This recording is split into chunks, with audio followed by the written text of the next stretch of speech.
Emma mfa adwene. Ane ma ye fa ye ho adwen. Bibia wo bia me chia o. Igiri ye se won so agye me so. Eye lady amano. Mo somfo, mo counselor. Igiri ye se Awurade adom ti wo ho ye. Enen semfo aketu e bi na mpese yedi ho nkomo. Aso ba den no wani je ho. Eden pa na ma wo ma ye ewie pe. No kwasem ni se me ye futufo na me ye motivational speaker. Dani da me ne nkrofo ehia. Sometimes wo say oba bi ba won chen no de nosam eba na wo tie asam na wo bisa wo awo ho say aso obai wo dwene nioma ba ko mienu ho ansa na o take a decision. No kwasem ni me nuanu mai ade bi wo ho a enye ma wankasa se wo beyo. Decision bi wo ho a wo take a emmoa wo na emmoa wasefo so. Eni ti bibi a ye bia ma ye nwene ho mienu. Oba wonyem ede na wo kɔ na be ma foforo ne woda na o ma osika. Wonyini sa akwadwero na ye o. Wonyini sa wo mpebre. Emma mo me mfa adwene. Hwe sane ye bobia sitie. Onyame de ye japade ekɔhye chiri. Onfa ntoto abonten. Orikɔhye chiri. Inti no wo pese wo wura ho a agye sa wo bre pa ansa na wo wura ho. Ene de na ekosu. Emma mo me mfa adwene wo se. Bibi a wo hwe me wotie me nuanu mamma mfa adwene. Tro konkro ka asem o se ye gyanom aye bone omo awukɔ na so ye te ase no na ye bresisi. Unum say there some niema bi a ekoso enemre edsunsunsu aso ye yasefo ye mamma na ebe teso aba. Enzamre no susu bi na ye wukɔ. Enkwada ne nim eniema ye to ho. Edi na Emma bi eye oba wonyem 7 months wutumi kɔ ahokyere nti wokɔ na bema foforo ne woda na o ma osika. Oh, bibi okra ho edi ahokyere mi hu obi a waton nsu abokada. Mi hu obi a waton ebro aduane abokada. Mi hu obi a waton esam aduane abokada. Onyame adisa enweme nyina to ho amamma sempo wodwetire ye 20 Ghana cedis krana wobetimi dia ye bribia ebema odada aduane. Yesu Kristo kire nesuafo se na esi bompaye wankasa mo bompaye mumbisa mogya wosoro se oma ye bosome aduane ana bosumienu ana afe da aduane. Minim kwanya oba na ofa so nyemye say ye rape say ye bema no na anji nyinsen no twene wo daache ene akwada na wo hye wo yam no twene wo mo ho kakra. Enkrofo eye adwuma wokɔ bebia ye aduane twoba ne ade a enkrofo nyem enkrofo ma hye echi ne wo hura potoyi wom se de be ye obenya aduane adi enye bia kofie ne ma wo fie nti edi nim gwasesam ni oba wonyem bosome nso nyese be ma yiro wo kosa ahokyere nti be ma ne menna no ma misika nto aduane ni wo ma ye na we akanfo ntoma bi ewo edwaso minim se ebi da so wo ho a wo se onyame nti oba omu onyame nti oba mu bibi biara wo yo bai edwuma biara wo di besi witiri so baye bia wonim se konkonsenti obi sika hye emra Rollins bar 7980 wono oba ba ko a wokokwan so ni sika hye. Let me tell you something. And afena abraboma yeden okoto obidie boto ena o sha ase se o chichiri bidie no e woni feature consenti asimesi na de oto bidie na ne ne hu obeda asrasra na ne na we mi obeda twatare nti obi tumi free oto bidie no mefa ne se oto no swame a obi free asafo na wakoto bidie 1 cedi ewo swame na wode aba asafo opese wokohwe se ampa asimesi ahokyere nti ene wo chichiri bidie ampa asimesi na na ntoma wo hyehya ntoma ewo na patamu a na edwiri gufo enne de wo chichiri bidie asempenti enkrofo bidie na afi pepepepepepe na afi bidie na ofa 10 bucks afi amfie mienu na ofa 20 bucks na ofa 30 bucks na ofa 40 bucks na ofa 50 bucks enne wode ayi ne kra de wonkompo waya abrewanti wonko enne wo kasa ekofa fi wirem e de kotema e de konkran asempenti won hye bibi ase ene nti na afi se wo ho kiro mini anum ma o me yemfa adwene na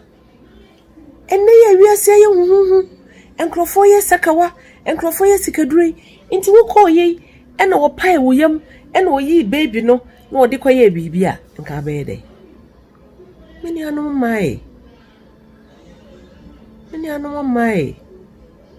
eni atete meru ho obai beka na sam meru ho 7 months abente no loco ne dem for continuous 2 weeks na de bia da wone ne da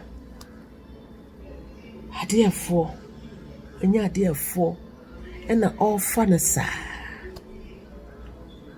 wose wone me daye ewia ena mko ye nim sa akwadro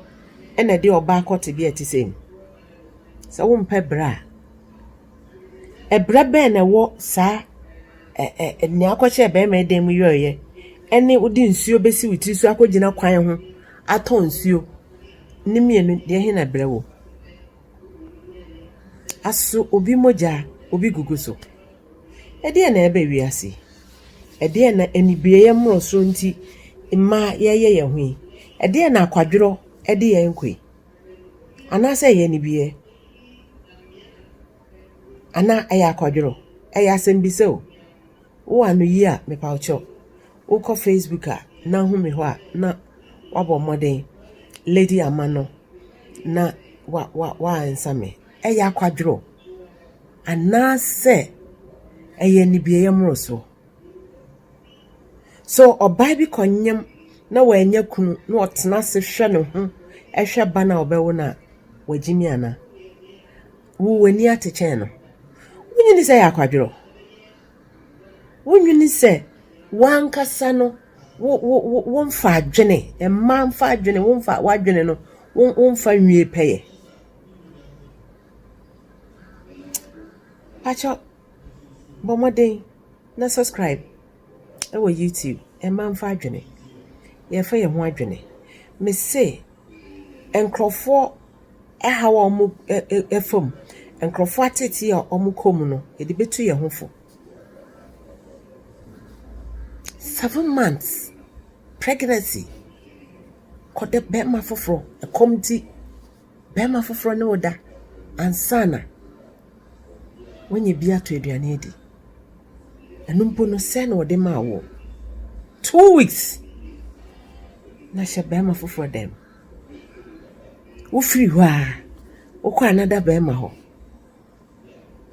oh eyese adwuma na ma mimbisa we eyese adwuma no mu na ade nyem ya na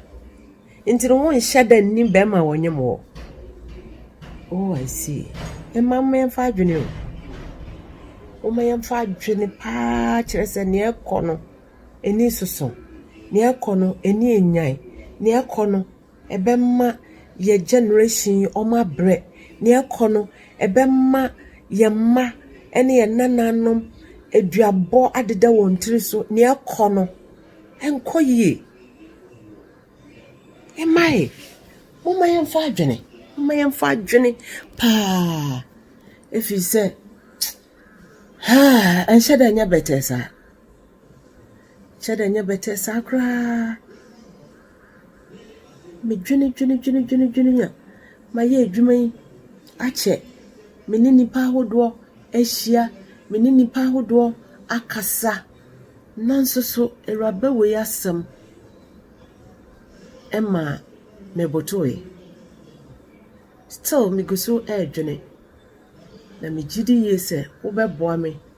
na yenya anu ye eden na beba oba adwene mu a 7 months odi chini mema so se de be ya obepa ne dada eduane emrekura woko baby aye eduane omo ye fried rice ton omo ye chobai omo ton nsuo wo kwan hwen ukoto sachet baako eye 3 cedis uton wi a ubenya 6 cedis intini said dakro utumi ton 10 6 times 10 eye sen utumi ton 5 a 3 faso 3 cedis times 10 eye sen Emma mama yemma ye ho so mama yemfa ye ho adwene mama yempe bibi nyo mama yenti ye ho emfiri esu bi ho na nya ne oma hyenhyen nyina na ye good be man se onji nyinsen na wo ene rade de ato yem eda na mo na sese wutu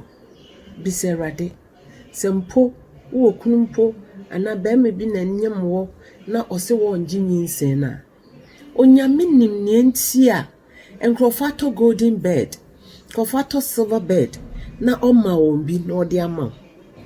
rade won hihye pade ma oba no ti sa otutu na se na tutu na jeje mu a akoda ne daachi na wo se no mma ye ho so nyame edi achede ati se ya yemfa sika ntoi edi ama daachi ono ene bia obehwe wo eni ti ne awo fom sese ti biara be mane di wo fom no empaba china painting na hunu se onyame a ode banato yem no onu ankasa ebebo ho ban onu ankasa ebema ni awubedi oba bia wo ti bi ma eden be mane wanyam na onfiwo enka echi enuma dronwu Adinti enyeja wo ho emma mmema bi se ye no nane emma waduane ni eye chiwode eye musuo nti se be me bi ni wanyam nim obi a ono a ne Mrs o wanyam sana one oba foforo bi awo ukrom pete di wona ma bike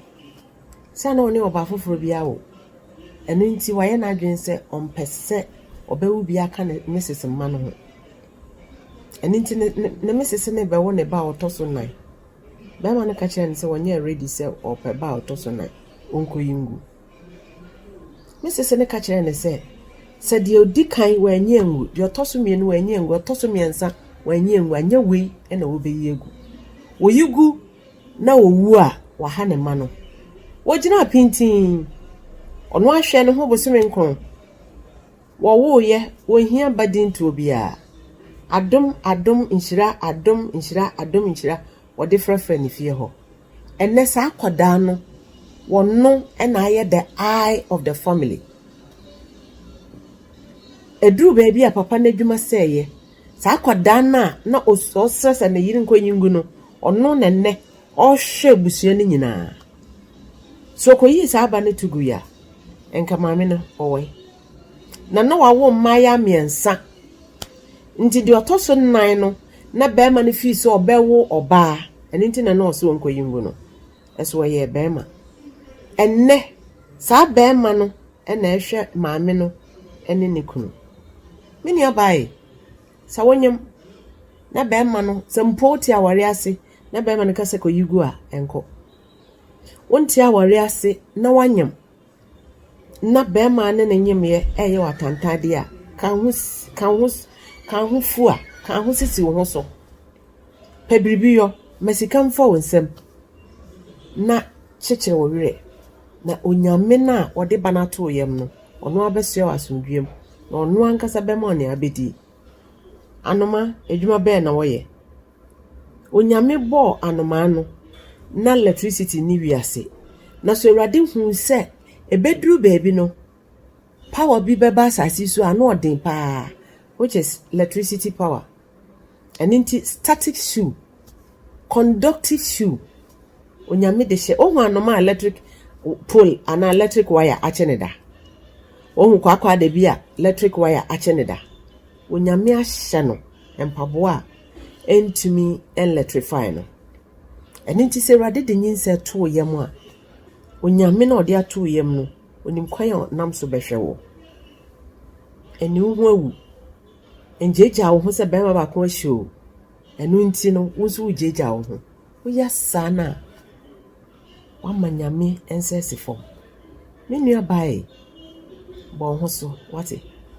cheche wo re pe bibiyo emfa bufuo and take a decision bia daachi ebe hawo Emma mfa adwene Emma ye fa ye ho adwene sakane ne ejeja ye ho asamre de ye njeja ye ho da ye fa ye ho adwene ebia na wonyam be ma ne se wonje ebi kura eye dakro ena wakofa nyinsen ebi kura na ye rape onyame behwew nyame be ma wawo afa ho afa oba nyame bejew afri tibie nyina mu na mpo be ma na anhwew be ma na anje a onyame de obehwew na saa enam saa kwada no so ubedi esichiri wedidi ede ansana wowu afri ewi ase Awurade nka ho se wa hye ho de Awurade nka ho se wonum aduro enwu Awurade nka ho se emponyin sene ne atie bia no ubepene so awo aba asase so nyame hyew ye besan ahia bio momoden ko YouTube subscribe ko YouTube anu subscribe wo ho wo subscribe a na kire se wabeye member anytime biara ma ye befa adwene no na kire se wudam na wo soso sa wo subscribe a mpache o adoma ne ba na wamia so umi adoma no so pe na wabeka emamfa adwene busua no ho na kire se ye nyina efa adwene eko woko Facebook soso a eno soso benya Lady Amano ewo ho na kire se ye nyina bom na yafa adwene edamasipi onyame nka wo ho ye besan ehie bio emamfa adwene osi yegusua efa medase ye family Lady Amano medasipi